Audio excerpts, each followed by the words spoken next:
Hello student, आज हम English grammar में 5th चैप्टर आर्टिकल्स को पढ़ेंगे। ए, एन और द का यूज़। ये जो ए, एन और द होते हैं ये ही आर्टिकल्स होते हैं। We have learn the letter A, E, I, O and U are vowels. हमने इससे पहले की क्लास में हम ये पढ़ चुके हैं कि जो लेटर्स होते हैं ए, E, I, O and you, ये सभी वोवल्स होते हैं।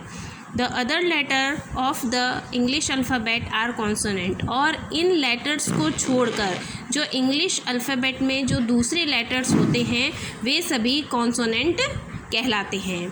तो देखिए यहाँ पर कुछ आपके पास में वर्ड्स दिए हुए हैं। इन वर्ड्स को अगर आप ध्यान से देखेंगे तो ये स्टार्ट हो रहा है, आर्मी जो वर्ड है ये स्टार्ट हो रहा है ए लेटर से। उसी प्रकार से जो ऑक्स है वो ओ से स्टार्ट हो रहा है, फॉक्स है वो एफ से स्टार्ट हो रहा है और ऑफिसर है ये ओ से स्टार्ट हो रहा है। तो इनमें आपको क्या करना है, ये इन सभी वर्ड में आपको जो वोवेल हैं उन वर्ड्स पर आपको सर्कल करना है। जैसे कि ए यहाँ पर आप देखिए वोवेल में आता है, ए, ई, आई, ओ, यू मैंने अभी आपको बताया था, तो ये आपका वोवेल है, तो आपको इसके ऊपर सर्कल करना है।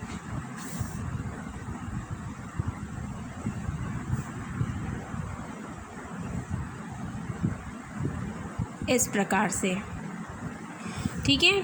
नेक्स्ट ऑक्स, वो भी आपका वोवेल होता है, तो इस पर भी आपको सर्कल करना है। फॉक्स में देखिए एफ वोवेल नहीं है, तो इसको आपको छोड़ देना है। ऑफिसर का ओ, ये वोवेल है, इस पर आपको सर्कल करना है। ईयर का ई, ये भी वोवेल है, इस पर भी आपको सर्कल करना है। आई, ये भी सर्कल है, वोवेल है। टेडपोल का टी वोवेल साउंड में नहीं आता है, इसे आप छोड़ दीजिए। पैग का पी, ये भी वोवेल नहीं है, इसे छोड़ दीजिए। ऑस्ट्रिच का ओ वोवेल में आता है, तो इसे आप सर्कल कर लीजिए। बूट का बी, ये वोवेल साउंड नहीं है, इसलिए इसे छोड़ दीजिए। नोज़ का एन, ये भी वोवेल साउंड नहीं है, और हाउस का एच, ये भी नहीं है। इसी प्रकार से आगे पियर का पी वोवेल साउंड में नहीं आता है, इसलिए इसे छोड़ दीजिए। एल्बो का ई, ये वोवेल साउंड में आता है, इसलिए इस पर सर्कल करिए। ड्रम का डी वोवेल साउंड में नहीं आता है। एंड एरो का ए, ये वोवेल साउंड में ए आता है। तो जो वोवेल साउंड में आते हैं उन पर आपको क्या करना है, सर्कल करना है। ओके, नेक्स्ट अब हम आगे पढ़ेंगे ए एंड एन। ये इनडेफिनिट आर्टिकल्स होते हैं। वी यूज़ ए और an when we mean one और समथिंग। देखिए, इनडेफिनिट आर्टिकल्स का मतलब होता है कि ए और एन जिन वर्ड के आगे लगते हैं वे सभी काउंटेबल होते हैं। जैसे देखिए, वी यूज़ ए और an when we mean one और समथिंग। हम ए और एन का यूज़ कब करते हैं, जहाँ हम किसी एक के बारे में बात कर रहे होते हैं। We do not use a an before things we can not count like water और शुगर। देखिए, हम ए और एन का यूज़ वहाँ नहीं करेंगे या बिफोर, किसी भी चीज़ के पहले बिफोर नहीं करेंगे। वी कैन नॉट काउंट, हम काउंट नहीं कर सकते वाटर और शुगर को।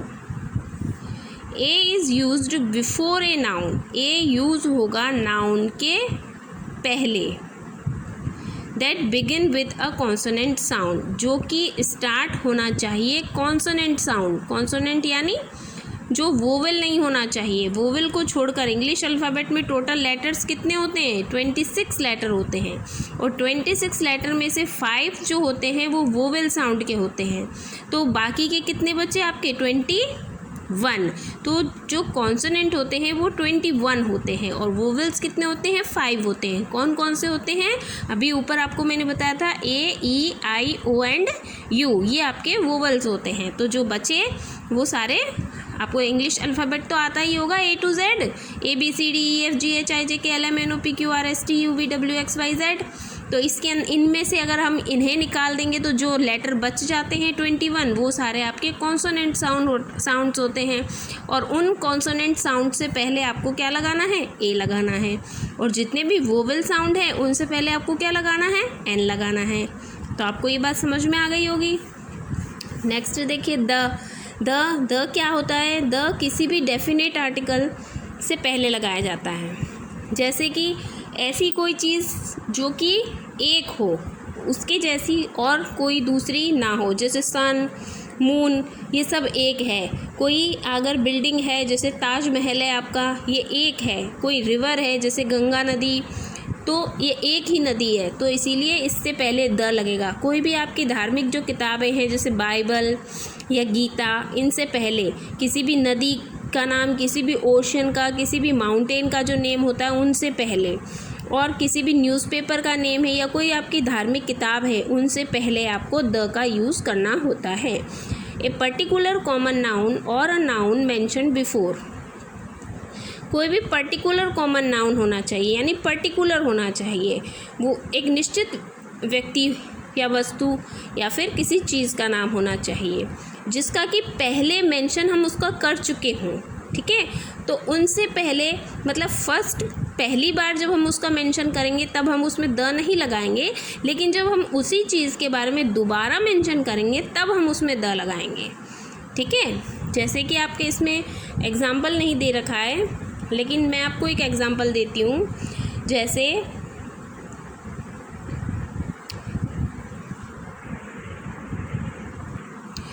एग्ज़ाम्पल है the Ganga flow in India.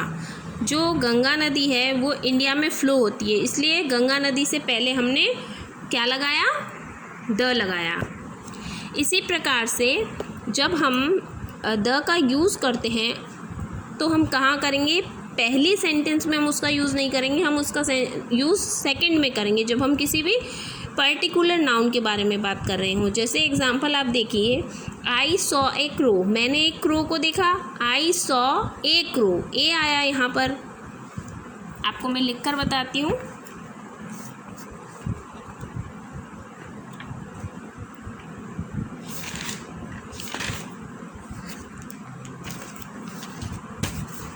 जैसे देखिए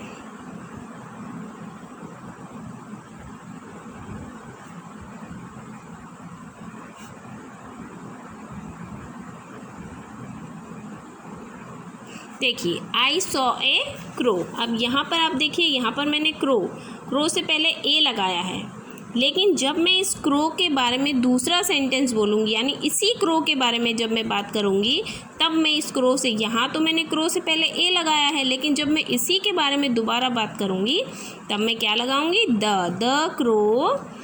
crow was very thirsty. Crow कैसा है, the crow was very thirsty. Okay, आपको समझ में आ गया होगा। आई सॉ ए क्रो, मैंने एक क्रो देखा, और ये जो क्रो मैंने देखा है ये ही क्रो कैसा है, the crow was very thirsty, ये बहुत प्यासा है। ओके, एक और सेंटेंस में बोलती हूँ। आई मीट एन इंजीनियर, क्या है मेरा sentence, I meet, I met an engineer, और इसी के लिए मैं एक दूसरा सेंटेंस यूज़ कर रही हूँ, द इंजीनियर वॉज